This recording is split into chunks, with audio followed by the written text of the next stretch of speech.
Hello guys, sa video na to tuturuan ko kayo kung paano mag-download ng Python programming in less than 5 minutes.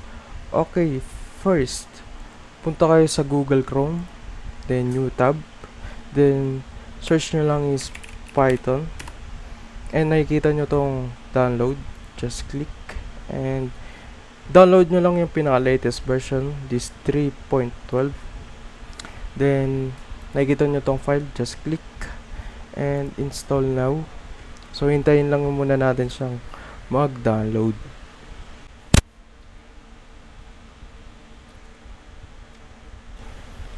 Okay, since na-download na natin, pwede na natin siyang i-close and go to the window, then click nyo lang tong idle, and since gumagana siya, so working naman, and check muna natin kung gumagana. So okay, let's start with 5 plus 5 equals 10, then 5 times 5 equals 25, then lagay natin is 5 times 25 equals 125. So this is a basic Python programming na magagawa nyo dito sa idle.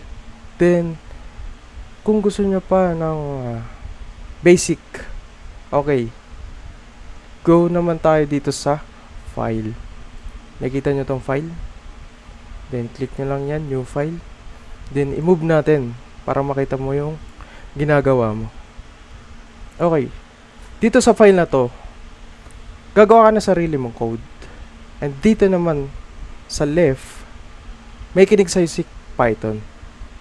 Kahit anong gusto mong gawin, o sabihin natin 5 plus 5, then lagyan natin si 10 plus 10, gumagana siya. Pero dito sa new file, gagawa ka na sarili mong code. Hindi makikinig sa'yo si Python kasi wala siyang katulad na itong runner. Okay, sabihin natin 100 plus 100. So, nakikita mo yung result niya. So, dito, wala. Okay, umpisa natin. Sabihin natin, gusto sabihin is hello. Mismo na ba ako? Joke lang. Okay, lagyan natin hello world. Then, and gusto ko pa sabihin is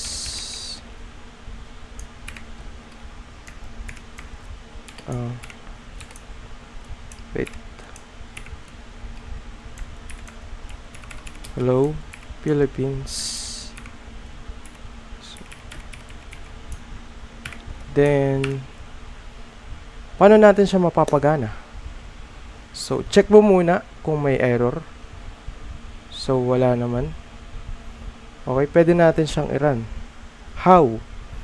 Okay. Click nyo lang tong run, then run module. Okay, save mo muna natin. And then file name. Click nyo lang tong documents. Then code with James. And lagay natin code Python, then save nyo lang yan, and then boom, gumana siya. So dito kahit anong gawin mo, gumagana siya. So lagay natin 30 plus 7, so 37, pero dito wala.